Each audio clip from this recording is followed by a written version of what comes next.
fx कितना है, gx कितना है वो हमें दे रखा है। मैं फर्स्ट पार्ट में निकालना है f प्लस g ना। तो बेटा देखो इसको ऐसे लिखते हैं, इसका फॉर्मूला होता है f plus gx is equal to fx plus gx, ऐसे लिखते हैं। हालांकि सिंपल वे में समझाऊं तो आप इन्हें ऐड कर दोगे तो f प्लस g आ जाएगा, आप इन्हें माइनस कर दोगे f माइनस g आ जाएगा, आप इन्हें डिवाइड कर दोगे f बाय g आ जाएगा। तो x प्लस 1 कितना आया बोलो, समझ में आया? सेकेंड पार्ट बोलो, क्या करें इसको, f माइनस जी एक्स, एफ एक्स माइनस, क्या लिखेंगे इसको, माइनस में साइन बदल दो दोनों के।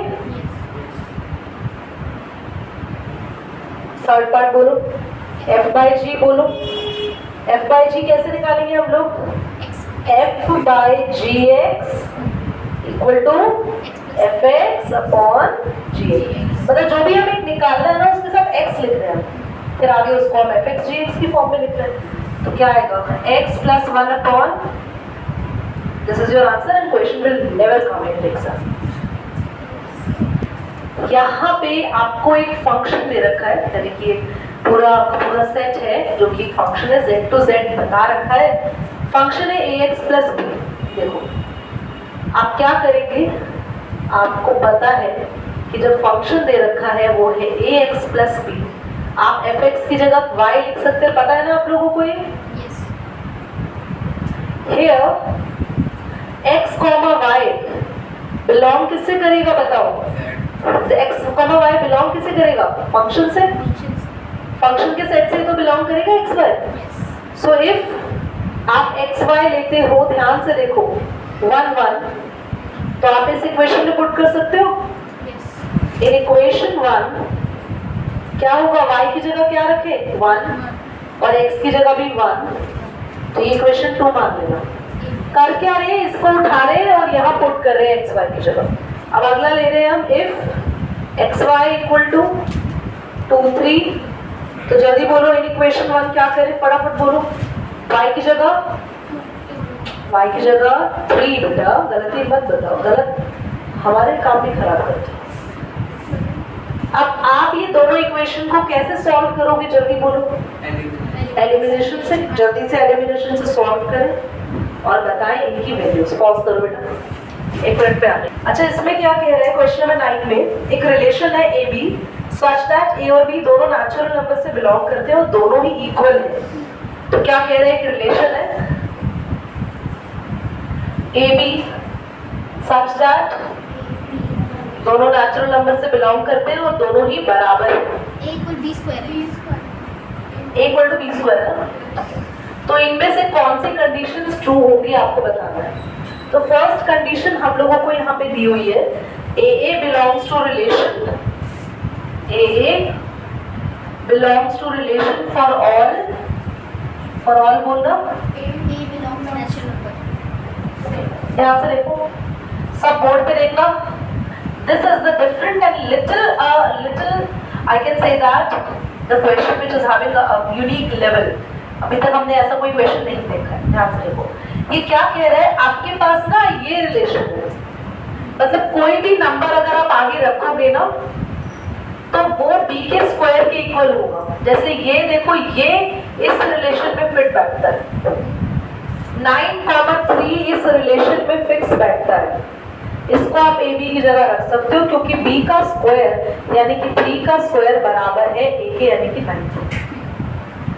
पीछे वाले नंबर वो रखना है कि उसका स्क्वायर आगे रखना है। समझ में आ रहा है कि क्या रख रहे हैं हम लोग, जो पीछे वाले नंबर है उसका जो भी स्क्वायर होगा, जो भी उस पीछे वाले नंबर का स्क्वायर आएगा वही हमारा आगे वाला नंबर होना चाहिए।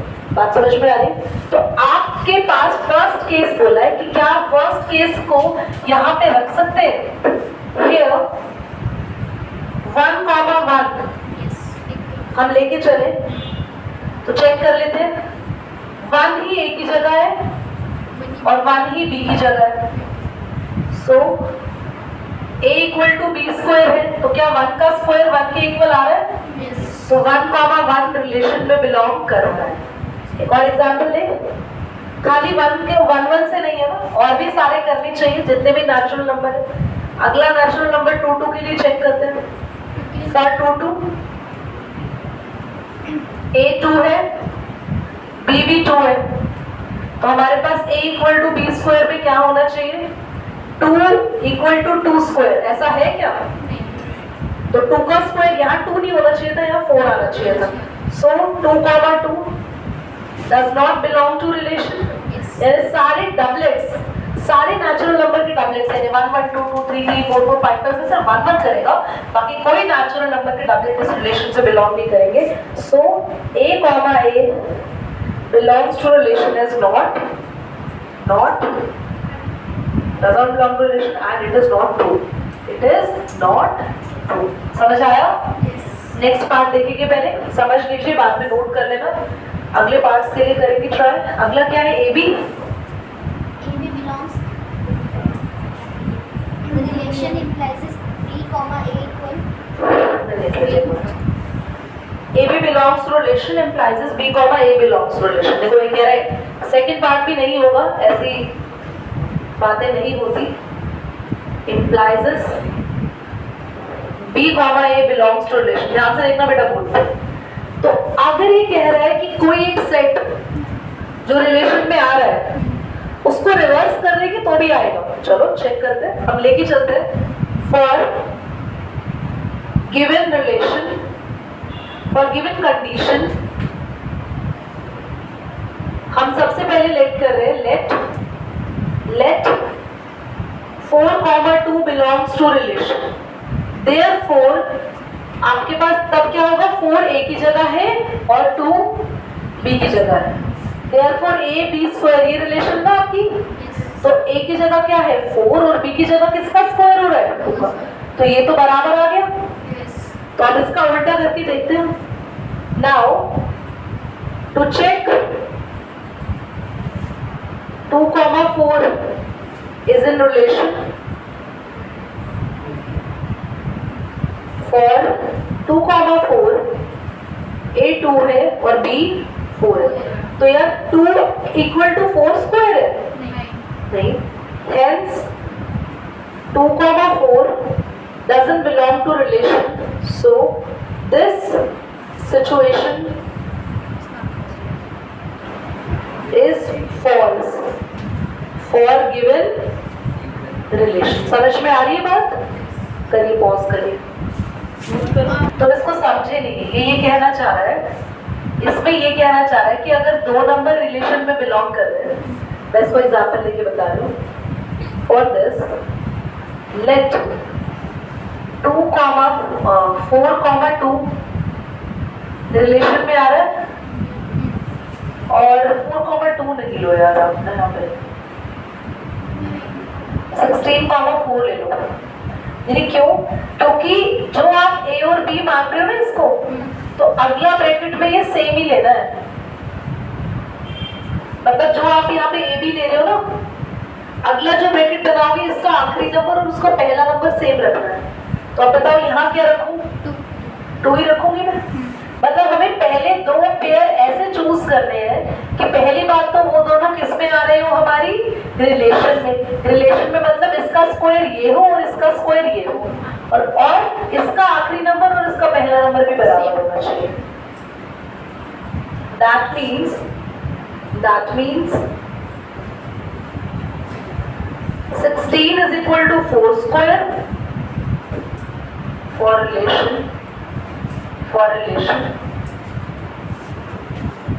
and इसके लिए क्या है बच्चों? 4 equal to 2 square। Now for ये हमने AB के लिए लिया है, ये हमने BC के लिए लिया है। फॉर AC चेक किसके लिए करना है? क्वेश्चन कह रहा है अगर ऐसे 2 पेयर है रिलेशन में तो ये दोनों भी रिलेशन में आएंगे, यानी इसका पहला नंबर A यानी कि 16 और C की जगह क्या ले? 2। अब ये तो नहीं आएगा, ऐसा तो नहीं हो रहा, ये भी फॉल्स आएगा, क्योंकि अगर ये दोनों पेयर आ रहे हैं तो जरूरी नहीं है कि इसका स्क्वायर, अरे कैसे आएगा? थोड़ी बुद्धि लगाओ, इसका स्क्वायर तो यही होगा और ये यहाँ लिखा है, इसका स्क्वायर ये है, तो इसका स्क्वायर ये भी है और इसका स्क्वायर ये भी है, ऐसा कहना चाह रहे हो कि सी का स्क्वायर बी भी है और सी का स्क्वायर ए भी है? ऐसा तो पॉसिबल ही नहीं होगा, कोई ऐसा बन ही नहीं सकता। तो आप लिखेंगे hence if AB belongs to relation and BC belongs to relation, for this case, for this relation, AC should not belong to relation. Hence, this situation, क्या लिखे? Is false. करिए नोट। समझ आ गया ना? F is a function from A to B और F is a relation from A to B. तो ध्यान से देखिए और जस्टिफाई भी करना है हमें हर केस के लिए। सेट A में हमारे पास एलिमेंट है स्मिथ, बोलो 1 2 3 4 और B में बोलो 1 5 9 11 15 16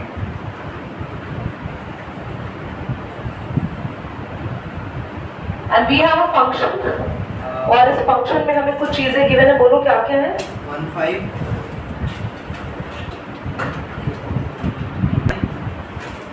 3 1 4 5 2 11। हमें फर्स्ट पार्ट में चेक करना है F is relation from A to B। देखो क्लास इसको जस्टिफाई कैसे करते हैं। अगर हर एक डोमेन लिखो यहाँ पे आप सबसे पहले तो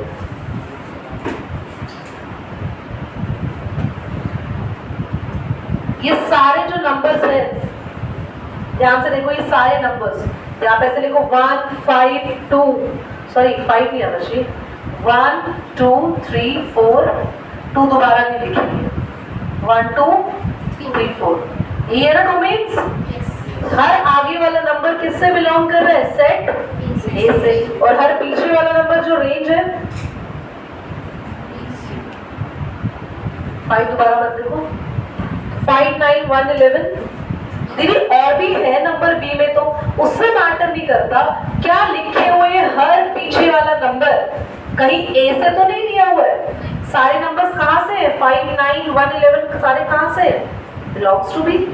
तो अगर हर पहला नंबर पहले सेट से है और हर दूसरा नंबर दूसरे सेट से है, so this given F is relation from A to B। पहले बोलो समझ आई इतनी बात? इसमें तो 5 और 1 भी डोमेन मतलब एक सेट से बिलोंग कर रहा है। कौन से सेट में आ रहा है? 5 बताना। सॉरी 1 आ रहा है, 1 आ रहा है। तो 1 से तो मैटर ही नहीं करता ना, 1 तो दोनों में है, ठीक है? तो 1 तो दोनों में है, उससे कोई मतलब नहीं है। आपको ये देखना है कि हर पीछे लिखा हुआ एलिमेंट बी से लिया गया है नहीं है, हर आगे लिखा हुआ एलिमेंट ए से लिया है या नहीं है। सेकेंड पार्ट में बोलना है F is function from A to B।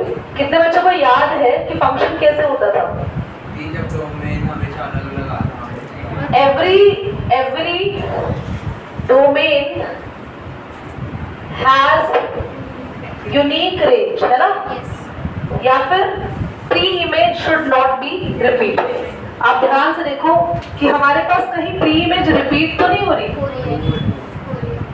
Therefore, two domain has two different range। अगर मैं ऐसे बनाऊं आपके सामने 9 and 11, अगर ऐसे बनाए तो 1 2 3 4 और यहाँ पे 5 9 1 11, तो 2 के पास 2 आ रही है रेंज। तो हमने तो बताया था हर एक नंबर अपने सिंगल रिलेशन ही रखेगा, कोई एक नंबर अपनी दो रिलेशंस नहीं बनाएगा। तो आप यहाँ लिखेंगे therefore 2 has not a unique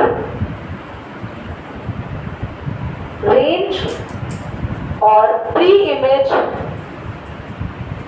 here is repeated, so F is not a function। बोलो कोई डाउट है? करिए।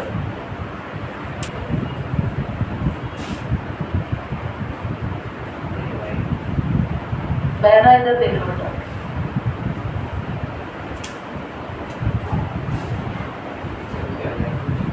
मैं खाली वर्बली समझा रही हूँ, अच्छे से लिखना है इसको, नेक्स्ट पे करूँगी।